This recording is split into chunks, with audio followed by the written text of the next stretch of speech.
大家问千万二，逐工要和大家做伙来捌一日。咱若是拄到代志发生的经过，无咱想的这么简单。咱讲代志应该有技巧。今仔日要甲大家详解这一日，咱同齐来看到这日读做巧，考要巧第一条。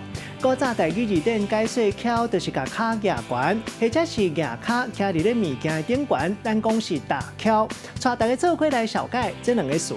头一个读做打巧，这是一款传统的民俗表演，一般就是新明咧闹热的时，一款顶头表演节目。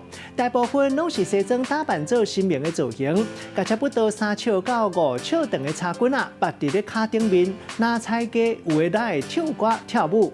第二个词读做蹊跷，这个意思是讲一个行为，或者是讲现象怪怪无合理，真怪奇，互人犹疑。另外，这个蹊跷嘛有搞怪意思。咱用一句话来举例，甲这两个词夹做伙。比如讲，这个魔术师表演的功夫真精彩，看起来敢若是咧打巧，结果下骹却拢无插帮，观众感觉有蹊跷，又讲机关到底伫倒位。今仔日小解这一日读做巧，提供予观众朋友来参考。